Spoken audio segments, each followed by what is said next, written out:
Okay. Turn it down, y'all. Thanks, Dorothy, for the background. Where my girls at? Where my girls at? Independent, free spirit. Ooh, it's something serious. Where my girls at? We link up in a cool minute. Where my girls at? It's going down, down. Where my girls at? It's going down, down. It's going down tonight. We going out tonight. Yeah, right. We going out tonight. It's going down tonight. Yeah, right. It's going down tonight. We going out tonight. Yeah, right. We going out tonight. It's going down tonight. Yeah, right.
Oh my goodness, it is really about to go down. It is about to go down today. We are grateful for another day. It is Tuesday, June 8th, and we are coming to you. This is the Force of Friendship. This is your girl, Caterina Harris Earl, and I'm coming to you from sunny California, not as warm as it's been. And I have my amazing girlfriends with me.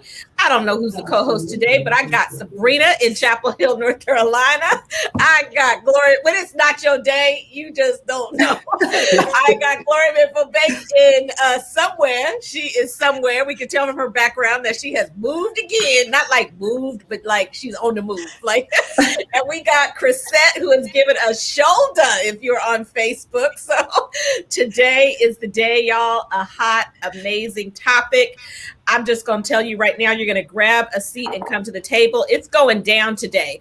This is We Got Issues. You are listening to 9:10 a.m., the Superstation WFDF. This is the time to grab your phone because you're going to want to call in, grab your Black friends, grab your white friends, and grab your friends in between. 313-778-7600. And I'm not kidding. We will laugh today, but we are going to go deep and we're going to go serious. We're going to have a serious, courageous cultural conversation about why has the statement Black Lives Matter become so polarizing? How many of you experience a fractured or lost friendship due to all the open conversations that took place after the murder of George Floyd? Let's today have some serious race conversations that are non-negotiable. We can't just have Blacks talking to Black folks and white folks talking to white folks. We are going to talk to each other. So I'm excited after I bring in my girlfriends to bring in one of my most woke white friends. I'm just going to tell you, okay? That is a big deal right about now. And so I'm excited about this conversation, but we always start off with what is happening in our world and in the world. So Sabrina, you are looking colorful and always bringing the energy. How you doing, girl? I'm doing great. I'm doing fantastic. This has been an unbelievable day. When I tell you unbelievable, it's been unbelievable. OMG. Unbelievable. Where's Rio? Somebody says, where's Rio? Right. You know what? Rio took a ride. He took a ride with the kids somewhere. He'll be back in here soon. That's funny. I hadn't even noticed he wasn't around. And I'm like, I haven't seen him in about 30 minutes. So the kids took a run. I'm sure he's with them. But it's all good. It's been a great day. You know what? You got to count your blessings in the middle of it all, whether there be change, whether there be transition. I'm so grateful for health. I'm so grateful for looking on the sunny side of things. Life is grand. I'm excited about options and opportunity to talk about what we're going to talk about today. Let's open it up, y'all. We got to talk about this. Hey, Chrisette, looking all good in your stripes and your cold shoulder. Look, I see you. What's happening, Chris? Hey, everybody. Hey, everybody. You guys, it is a wonderful day here in Detroit. I'm excited to be here as well. Always excited to be hanging out with my girlfriends. You guys, I got my other girlfriend in town from Switzerland. I told y'all yesterday she's here. And when I tell you, I am so excited that she's here. She's been in Switzerland for 14 years, you guys. So this conversation, she absolutely is going to call in, because how they get down in Europe might be a little bit different than how they get down in the US when it comes to race relations. So when I tell you this topic right here, y'all know I've been talking about white fragility for a long time. So to have a woke white man on today, I'm telling you, I'm going to be leaning in. I don't know. I'm going to try my best not to, ask too many questions, but I'm excited about this topic. So thank you so much, Caterina, for inviting your woke friend to be with us on today. Now I'm throwing it back to Caterina. No, Gloria. Yes, my turn. Stay woke, Chris. Stay woke. Don't leave me out. For real, you guys. This is the conversation. Woke white people. I love it. I'm excited about our guest. I'm excited about him being a role model to so many of us. I'm excited about this topic. You guys, on our side meet, you know how you have a side meet. On our side meet, we said we're going to continue to increase our real talk. We're going to bring out the messy, classy, crazy, bossy, sassy. We're going to bring it all out, and we're going to continue a healthy, wild conversation. We invite you guys to be a part of the conversation. Yep, Gloria's on the move again. Globe trotting with Gloria. I am down in Southern Maryland at Chesapeake Beach. It is fabulous. You guys, you know how I love houses.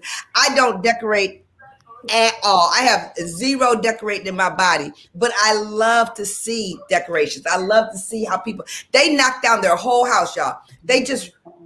They knocked down the whole house and rebuilt it again on the water. And it is beyond fabulous. It is beyond fabulous. And then tonight at 9 p.m. Eastern Standard Time, I'm going to be in the first episode of The Millionaire Within Her.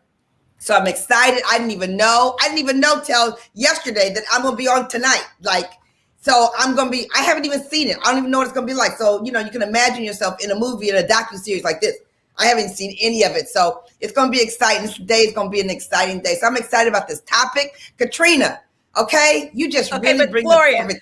Gloria, yeah. But don't be skipping over it. You just said you're going to be in an episode of tonight, The Millionaire. First of all, let's just not pass by that. Well, how do we watch it? Where is it?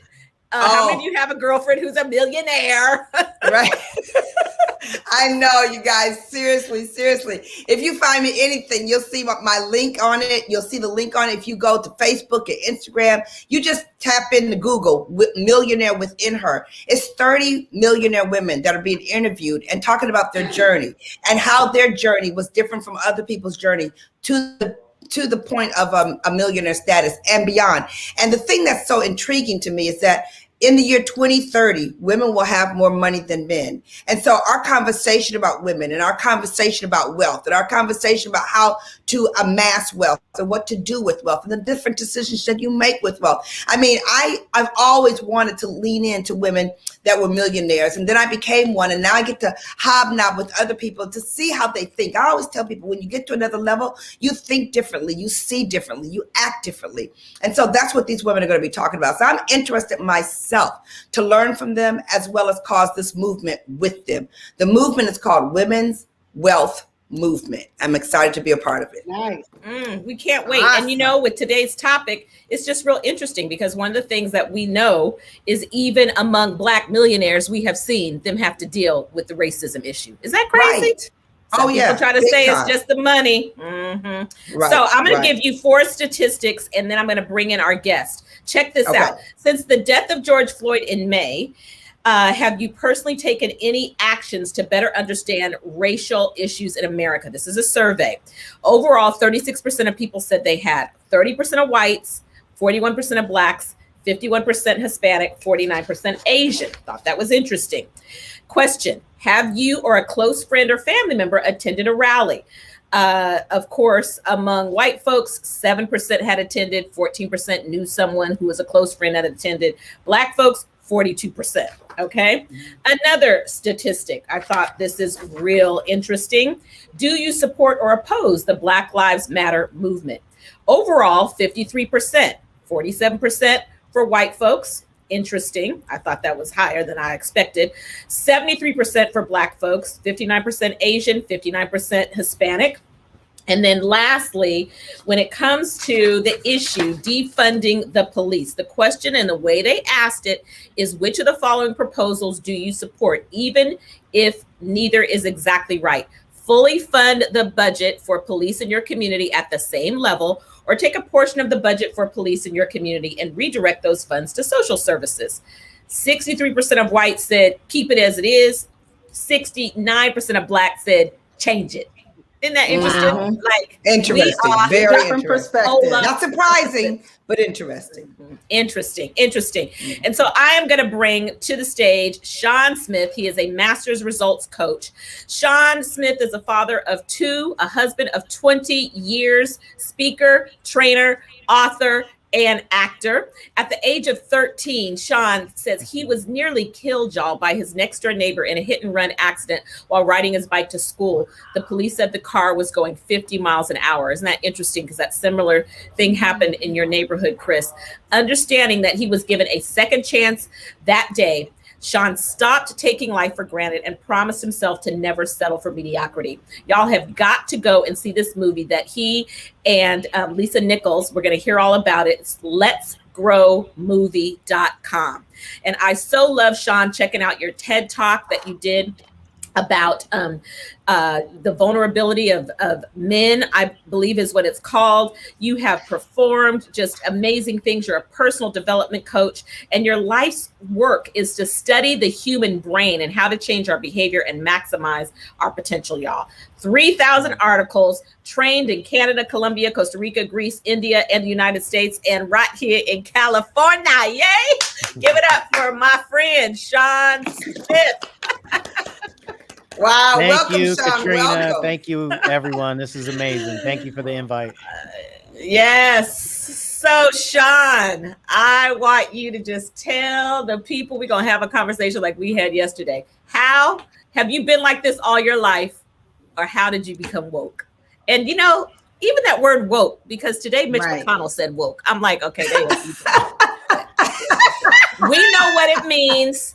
Okay, we know what it means, I think, on this side of the aisle. So, Sean, can you talk to us? Yeah, that word definitely has been hijacked and turned negative for sure.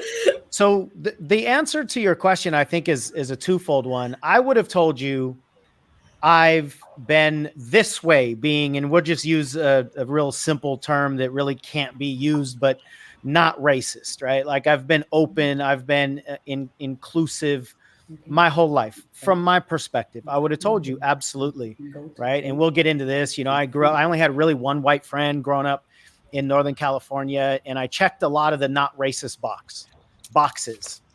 And it wasn't until a few years ago that I recognized that actually wasn't true.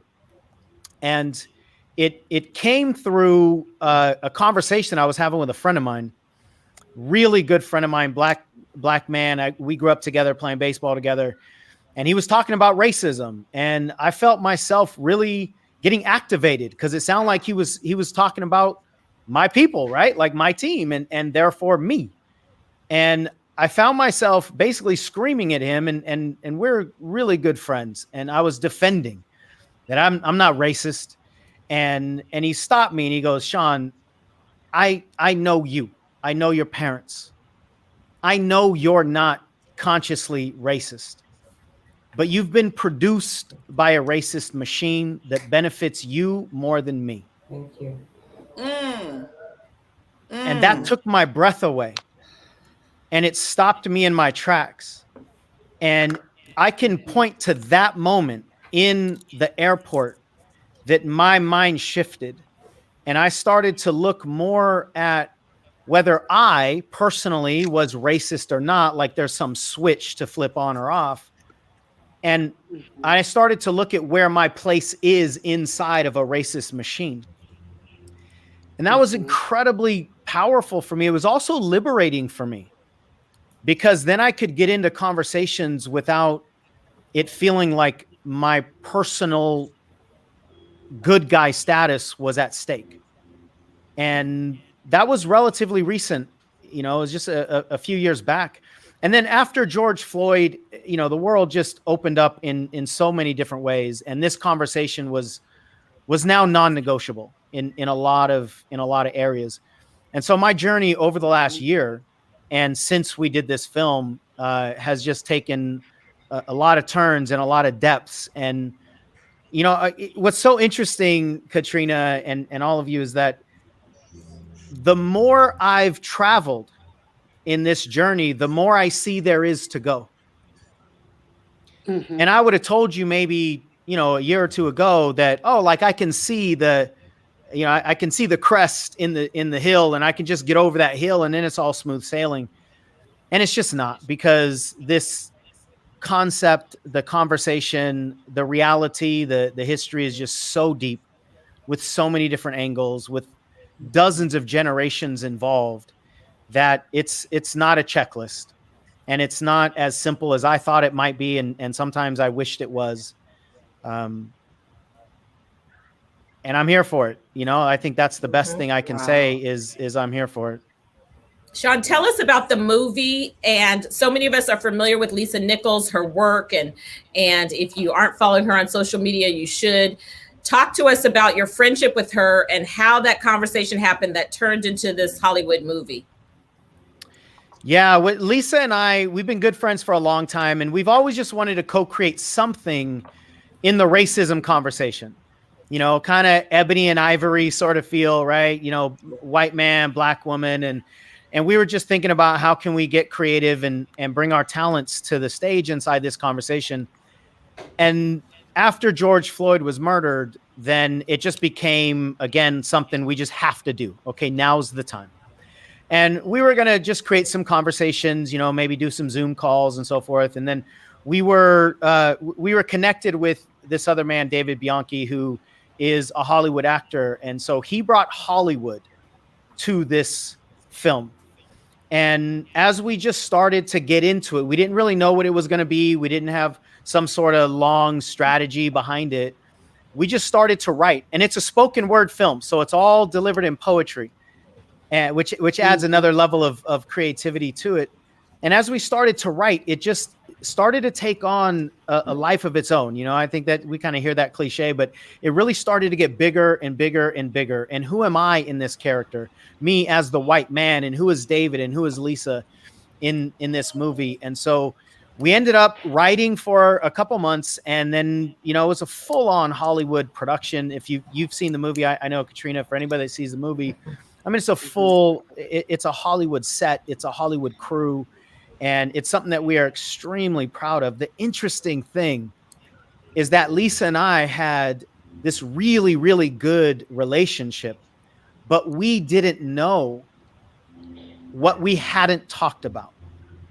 Specifically, she didn't know that she actually didn't trust me in certain conversations about race, because we never had that before.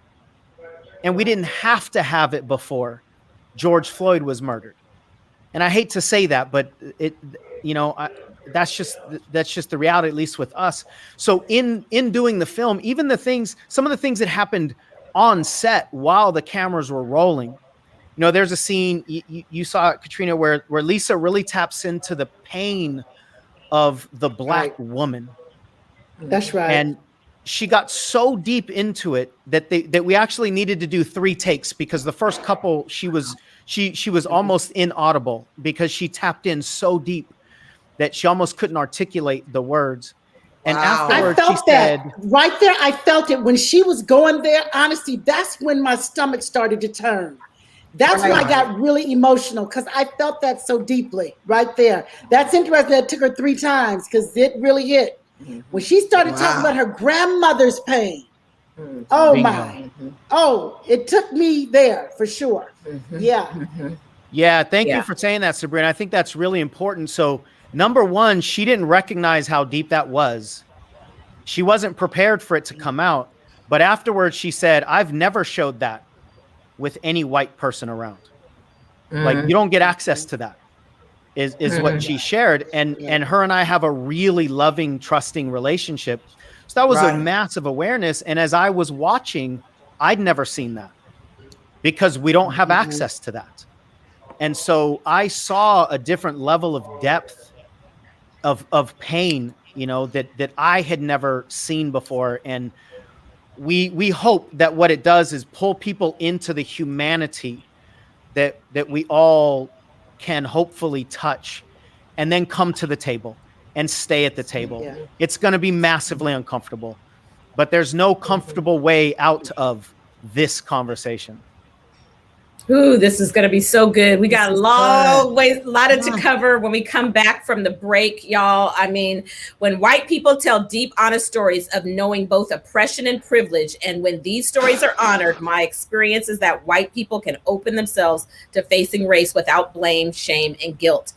We look forward to talking to you more about Black Lives Matter from a white male perspective when we come back from the break.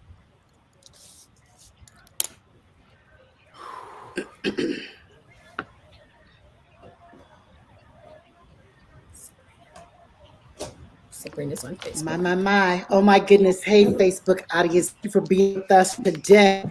Talking about massively uncomfortable. The conversation is uncomfortable. It's not easy, but what we've learned the last 15 months is we've got to talk. We have got to talk. We've got to talk about what it is and what it ain't. We've got to speak truth to power. We cannot be afraid to talk to our neighbors, to talk to the soccer moms who we do life with. But it's something about the race conversation that is not comfortable, and we shy away from it. Well, I know I took a personal pledge this year, you guys, that I'm no longer staying silent, because you know what? When you're silent, you are doing a disservice to yourself, to the community as a whole. And these are things that we've got to talk about. I love Coach Sean Smith's way, you guys. You've got to go watch that movie. It's like a 16-minute situation. You've got to run to watch Let's Grow. It is powerful. And we do know that things that pain us are not easy to talk about. They're not easy to talk about. They're not easy to live through. Quite honestly, we like to just kind of push them down deep inside of us. But when they come bubbling up, you know what? You got to deal with it. So think about what you can do different to deal with the race conversation. You've got to face it. You've got to not be fearful of it. You've got to become educated about it and be brave, you guys. I mean, honestly, I've had some conversations with my white friends this past year, and it got ugly before it got pretty. But I just said, we have to have the conversation because they don't live inside of us. They never lived where we live or how we live. And so they will never understand our plight, and we have to educate. We do. So you guys, stay up, stay woke, get your neighborhood woke. We have to have the conversations that are real, that mean much to us. We do. We're so glad to have Coach Sean Smith. Okay, we're going back to the show. Thank you for being here. Dre, welcome back. We've been missing you. Welcome back. To all of you, thank you for chatting. Call in, you guys. This is a great call-in day. 313-778-7600. All right, we are back. We are back here on We Got Issues. And we're talking about an issue we have had for a long time. Black folks and white folks talking about race. And I am excited to have Sean Smith, who is an amazing business and professional coach and has this powerful movie called Let's Grow. The link is in our chat, and you can, we'll be sure to have Sean give that to you for our radio listeners. We are going to go to a caller in just a moment, and I want to just tell you, these are 6 common things that white folks say that they think is checking the box that Sean talked about, but really it's code to Black folks that you got a lot of work to do. Number 1, it's not my job to fix racism because I'm not racist. Number 2, I don't see color. Okay, God made color. You need to see color. Otherwise, he would have made our eyes black and white. Number 3, there's no need to worry about the police if you're not doing anything illegal. Okay, that's gonna get my blood boiling. Number 4, I don't want to post about racism on social media because I'm scared of the backlash. Interesting, backlash on both sides. Number 5, I don't have white privilege. And number 6, I'm not sure when I should start talking to my kids about racism.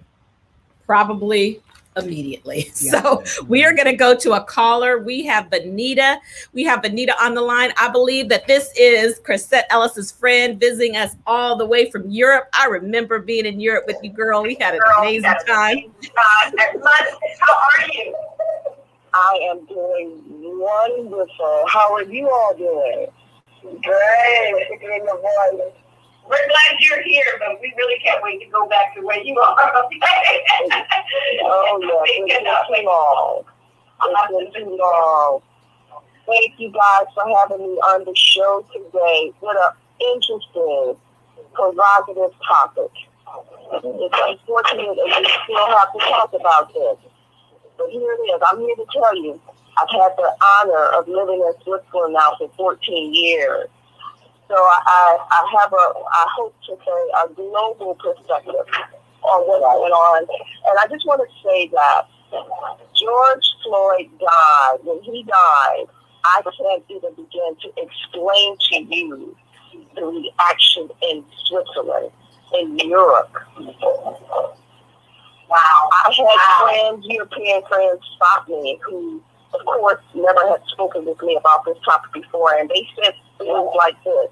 They said, Benita, we've heard it for years that there was a problem in the United States, but now we truly understand this is a huge problem.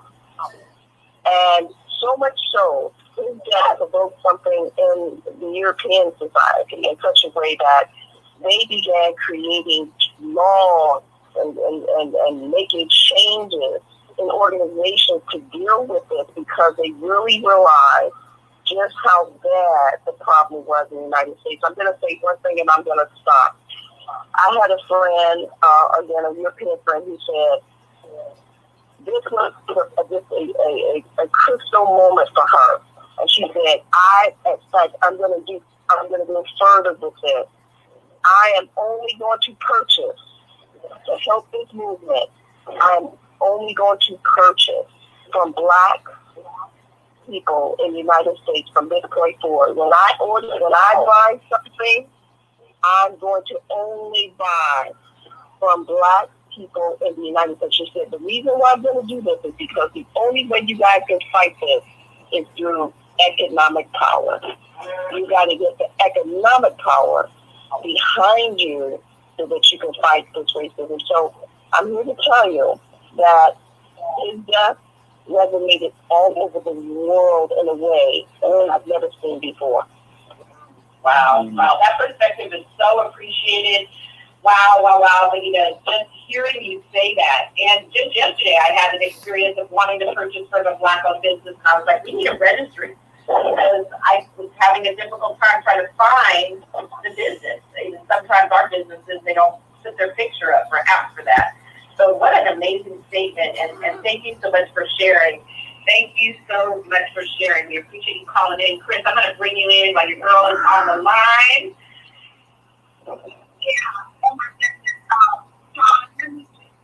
You sound far away, Chris. Okay, something is happening. What about now? Is that better? Better. Perfect. Okay. So, Sean, first, let me thank you so much for taking time to be on our show today. I had an opportunity to watch a snippet of Let's Grow, and I can't wait to see the entire movie. I know it's going to be absolutely amazing. And thank you for even, having the courage. I mean, this is a conversation that I think we all need to have. And I'm sure you probably, I don't know if you caught, I love to watch Emmanuel Acho. Uncomfortable with the Black man. And when I tell you, he covers a lot of issues that sometimes people are afraid to talk about. And so, coming from a Black woman's perspective, probably about 2 years ago, I was getting ready to go on a trip with my sisters, and a book caught my It was in one of the little stores at the airport, and it was called White Fragility: Why It's Hard for White People to Talk About Racism. And that book was written by Robin DiAngelo, and she coined that phrase, white fragility, in I think 2011. And she just talked about how sometimes, and Caterina, you went over 6 things that white people say to prove, or to, I don't want to say to make themselves feel better, or just to try to convince you that they are not racist. And so, Sean, my question to you is, why do you think white people, especially white men, have such a difficult time accepting the reality of systemic racism? Well, first, that book is amazing. And what I really took out of that book, one of the main things is that she's talking about an entity called racism. She's not just talking about individuals. And this is much bigger than individuals. And I think we have to get out of, and when I say we, I'm talking about the white community primarily, we have to get out of this us versus you mentality. And it's really about us versus it being racism. So if we can come together and say, that's the bad guy, you're not the bad guy, right, nor am I necessarily the bad guy in this human body, but there's an entity out there that's controlling all of us. And then it gives me the power to navigate inside that entity. And what's so powerful about that book is she talks about racism in a predictable way, or white fragility specifically in a predictable way. And I think somewhere in there, she says like there are 12 different, most common responses. And I read those responses like check, check, check. I said that. I used to say that all the time. Somebody just told me that this morning. And it was really profound to see that this really truly is a machine. And there is a reason that we don't want to have these conversations. There is a lot of fragility inside there. There's a lot of discomfort inside there. I think the direct question or answer to your question, Chrisette, is simply, we don't want to talk about race because we're the bad guy in that conversation. And we don't want to look at history because we're the bad guy in that conversation as well. And so it's just a lot easier for us to deflect or try to get on the good side, right? I have a black friend. I grew up in a black neighborhood, therefore I can't be racist. What we're really saying is I'm not a bad guy. And there's such a desire for us to retain the self-concept that we're a good person. And that's why these conversations, I think, are so threatening to us, because we might end up on the wrong side in our eyes of these conversations. And I think a really critical distinction, and this is to the white community, anybody that's listening, one of the really important things that have shifted me over the last several years is to understand that there's a difference between white history and white mythology. White mythology is what we've been told, and essentially the white people are the good people, or at least the not bad people. White history is what really happened. And we're not told the white history because the reality is they are the bad guys. They're holding the ends of the rope. They're on the side of doing the oppression in this country. And the more that we try to deny that, the more that we dig our heels in. And then here's the counterintuitive thing, is the more that I try to deny that I'm not on the quote unquote bad side, the more I entrench myself in the bad side. And that's, again, why we need to understand that this is about looking at a thing, not individual humans. And if we can create a collective, unified effort to understand what that thing is, so I know how I've been programmed, how you've been programmed, how we've all been programmed, then we can work together. Wow, powerful. Wow.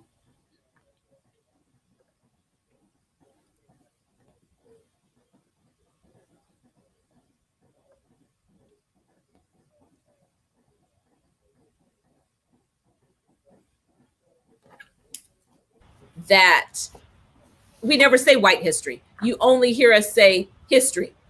And then you hear black history. Asian American history, you know. And I love how you said Black history is telling history that has never been told. Because it's not just Black history. I mean, everything we just learned about Tulsa, you know, that was never told in school, that is not just Black history. White folks were the reason that that happened. It's just telling history that's never been told, right? So that was just really deep, really, really, really deep for me. I'm going to go to you, Sabrina, and then we're going to bring Gloria in. I know she's not on Facebook, but she still is going to be able to contribute to the show because we got lots to say. So Sabrina, talk to us.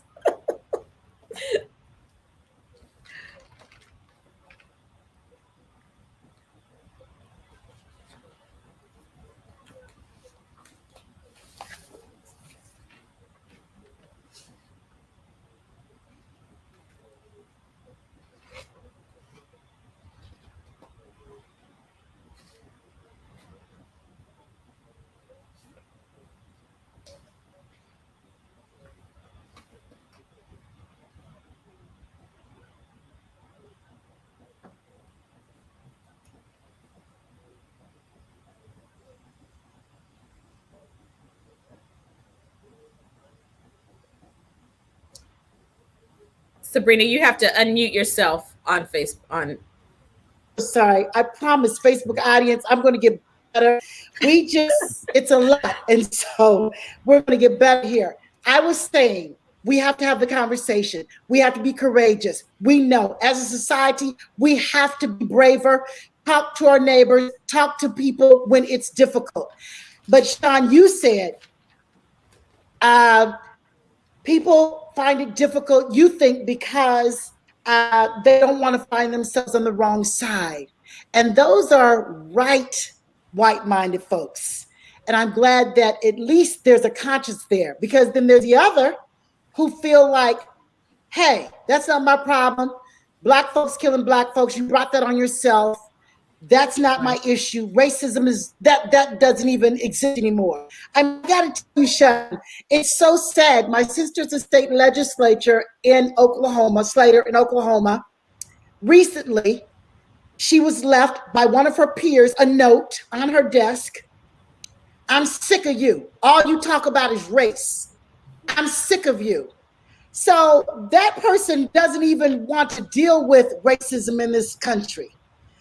So where do you draw the line where you try to reason, get an understanding, have a civil conversation, and then where do you just say it's not even worth having a conversation with you? Yeah, that's a really important consideration. So many things went through my head as you were speaking there, Sabrina. Thank you for all of it. I hate that I'm about to say what I'm about to say, but it's the truth. Racism is an optional conversation for me. I don't have to enter it. I can just close the door and turn off the TV and live in my world where racism doesn't exist.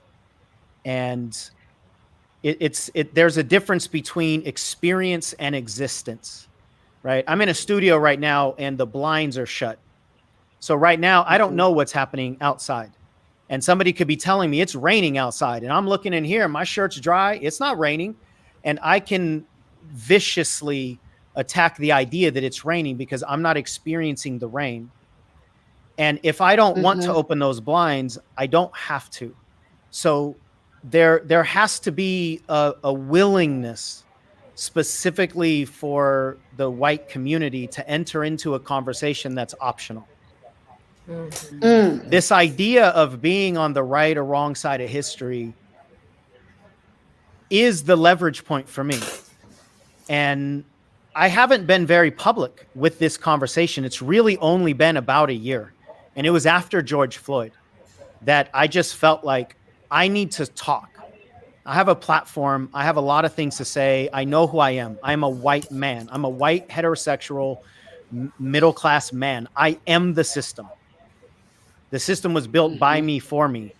And I need to call out what I see as the oppression. And what really got me into the conversation is when my kids, 20, 30 years from now, I mean, they're old enough now to know about, you know, they're teenagers, so they know what's happening. But when history looks back and goes, what was happening in 2020? I mean, that was the year with George Floyd, and I just imagine my kids or my grandkids going, "You were alive then, right?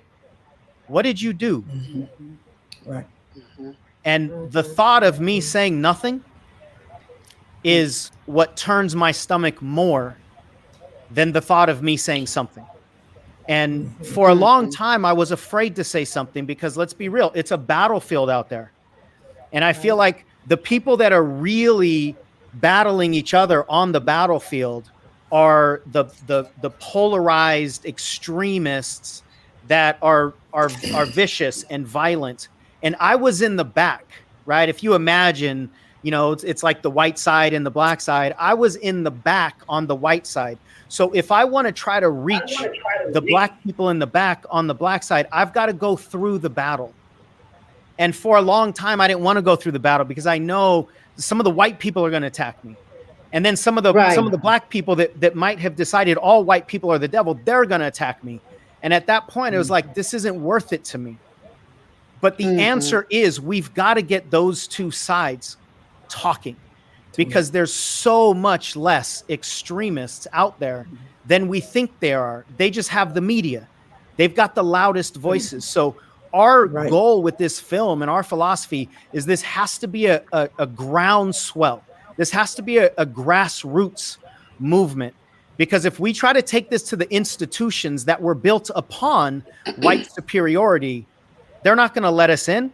They're not going to let, because we're essentially asking them to tear down the buildings that they built, and they feel really comfortable inside. This has to be a grassroots movement, which is why I love the caller talking about the black community needs to get more economic power. There's got to be there's got to be disruption in order to rebuild. And I think that can only happen from the majorities. It's just the majorities have a quieter voice than the extremists. And so I think this, you know, what is it? It's called like a lifting tide rises all ships, some version of that. That's what we've got to do. We've got to lift the tide. And that tide could be awareness, and that tide could be speaking up, and that tide could be, you know, going to black owned businesses. But we got to lift the tide rather than try to fight against the entities and the institutions that are designed to withstand that fight from the outside. Sean, I'm adding, we got 3 callers. I'm going to go to all 3 callers. And in addition to all your accolades, I'm going to add preacher, because you just got through preacher. Okay. preacher. So we got Sylvia, we got Jerome, and we got Bernita, and we got more that we want to talk about here. So we're going to Sylvia. Sylvia, are you there? We got you. We got issues. Talking about race. Yes, we definitely have issues because race is the seed, and racism definition would be a race to compete, respected of these. Also, I think the meaning of racism was to keep male restricted the wealth regarding the privileges of the land and whatever is golden. So, do you think that a lot of white people do not want to admit or educate those about racism and its ugly, bullying dead, because they're fearful that the day will come where the wealth will have to be distributed to those who they have wronged, to rewrite the wrong and make sure that people have the privileges and the land and the wealth that they so deserve. And so that's just one of my questions. Do you think that's why a lot of white people, or why racism won't go away, because they refuse to give up the wealth that they're still gaining more wealth from the past of the atrocities and the massacres that gave them the wealth in the first place? That's my question, and I'll hang up to listen. Thank you, Sylvia. Oh my gosh, that's so good. Who wants to give up power unless you understand that there might be more on the other side that you might gain if you are looking through a different lens? So, Sean, I want you to answer that question for sure. Yeah, from the pedestal of superiority. Quality is a loss. If I'm looking at the world through superiority, there's only one winner, there's only one person that can be on this pedestal. So if you're going to be on this pedestal, that means I need to be knocked off of it. And I think that's an element just of the mindset of superiority. It requires there to be only one person winning. Therefore, everybody else has to lose, and everybody else is a threat to their spot on the pedestal. Also, the question of why is there such resistance to having this conversation? I think at the core of white culture, none of us are taught this explicitly, but at the core of white culture, I think there's the fear of the slave owner with freed slaves. And the fear is if those slaves ever get freed, they're going to do to me what I've been doing to them. And I think there's an embedded fear of the power in the Black community for retribution. And if retribution is at stake, I'm going to do everything I can to try to avoid that. Somebody said it's a good thing that we don't want to get even. We just want equal. And I know there are people that would like to get even. So you said that for sure. Gloria, I'm going to bring you in right after we get to Jerome and Bernita. So we're going to go to Jerome. Jerome, are you there? Thanks for calling. We Got Issues. Yes, thank you for my call. I think we all should take the moment right now and make a decision that when we come away from this conversation, that we will have some mathematical solutions. And the one thing that he touched upon is that the fear, the dark past, and what you need to take back to this people is one thing. Black people don't want revenge. They just want a fair playing field. And they want to be compensated for their contributions to America. It's just that simple. And look at what all of the interviews that Dr. Martin Luther King said on why men hate. And at the end of every interview, he said, "We don't communicate." And they don't. The bottom line is they don't know our story. They knew the value of our people, and at the same time, I mean, well, let's just put it real simple.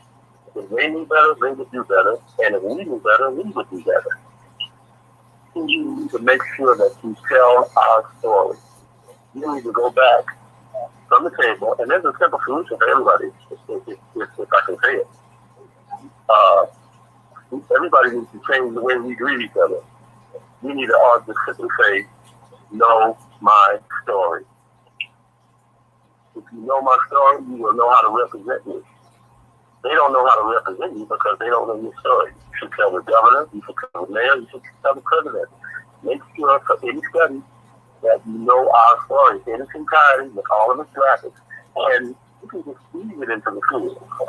No one should be able to graduate from any institution or any school without knowing our story in its entirety with all of its graphics.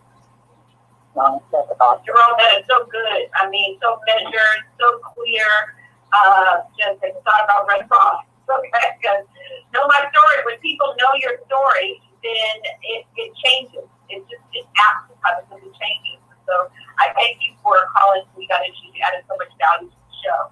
Appreciate you. We're going to go to Bernita. Bernita, thanks for calling. We Got Issues. Oh, hello. It's great to be with you. Thank you. Just called in because this topic is so timely. Thank you, Sean, for bringing the movie because it is starting conversations that have needed to be had for a long time. Where I live, I was brought up in a heavily racially divided part of the capital city in my state, okay?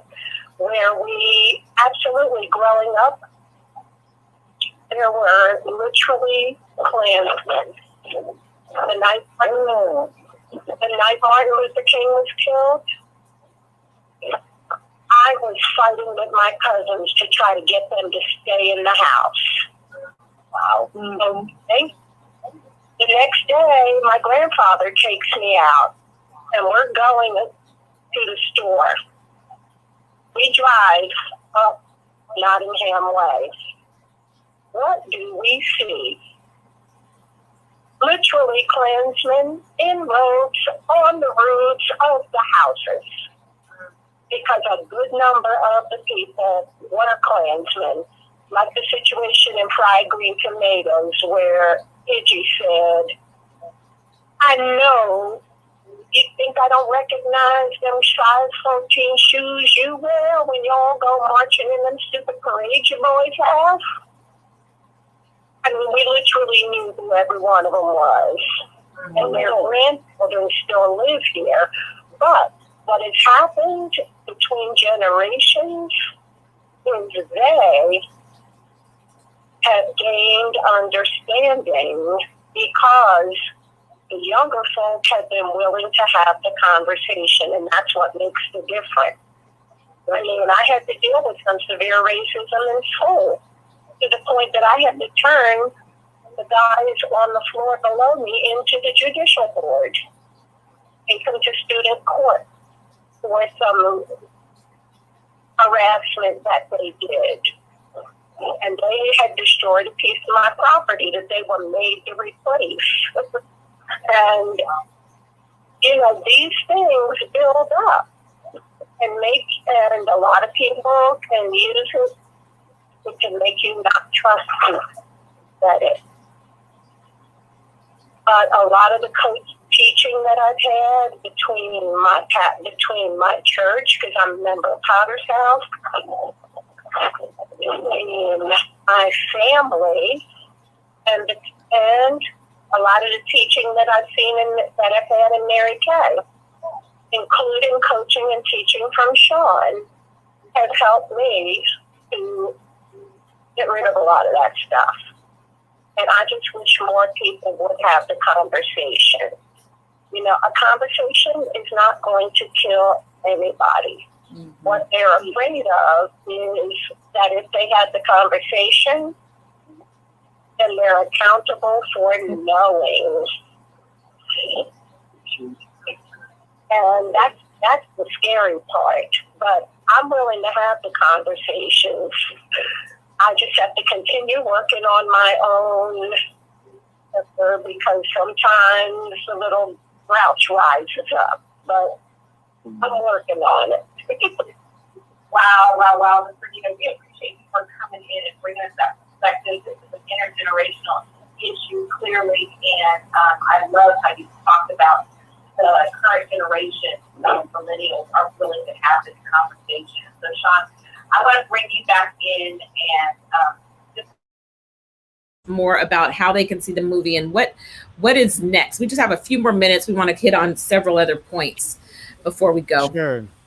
Yeah, thank you for that. Thank you, Bernita. It's great hearing your voice again. Bernita and I go way back, and conversation is the answer. It's, can we sit down at the table?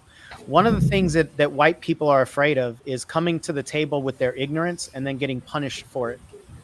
And so we need to feel, and I'm not saying this is up to the Black community to provide this, but we need to feel safety in our ignorance in the conversation. And that's a white community thing. I love what Jerome said about know your story.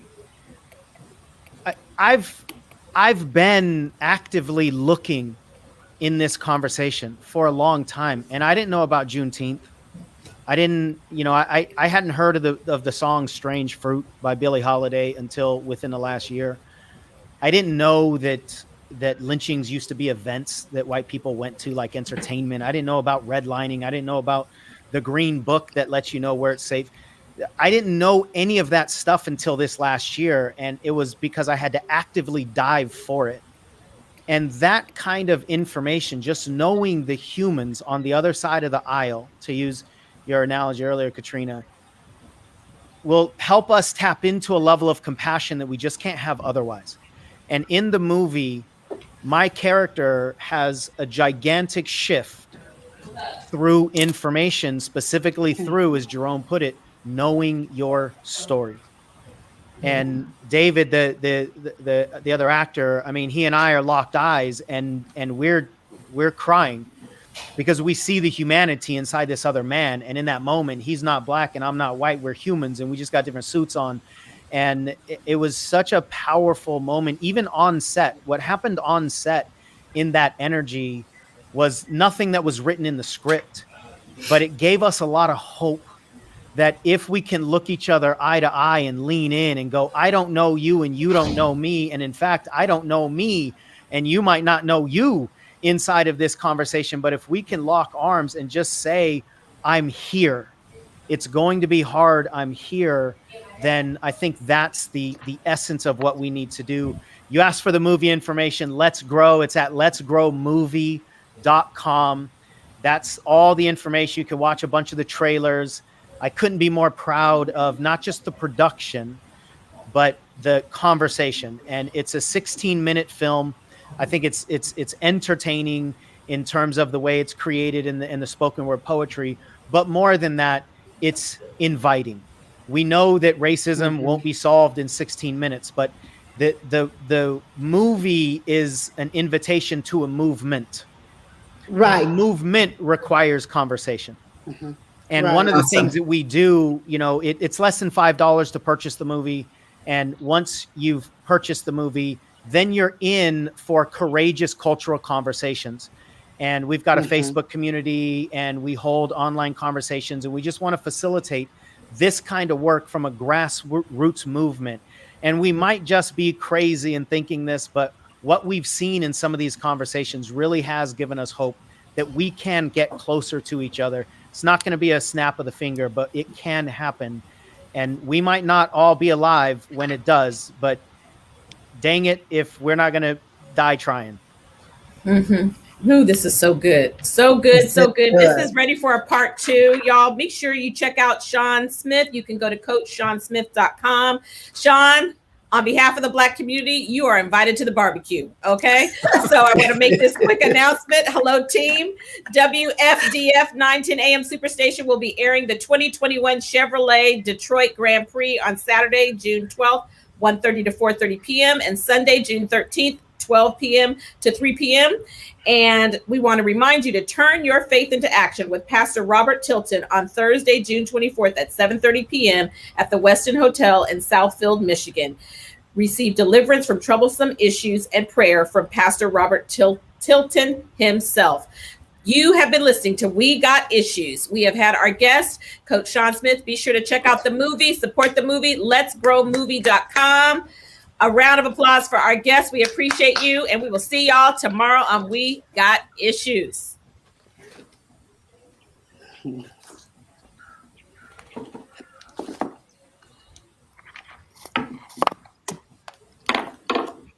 Just not enough time, Sean. We needed more time. I know, right? Somebody said we need to do this once a week. They want you back once a week, Sean. Once a week. I'm like, this was hot. Yeah, we could have a conversation right here. Okay. I know, because I had at least 5 more questions to ask. And I was like, I can't hog it. Somebody else. I know. And John didn't get to talk about how he grew up. Did y'all peep that he grew up? And what'd you say? You only have one white friend? Okay. I had one white friend, and my first girlfriend was Tahisha, and that's not a blind white girl. Okay. That's funny. So, Facebook audience, we appreciate y'all. We appreciate you so much for being on, and we will see y'all tomorrow. Hang tight, Sean, 1 second. Okay. Yeah.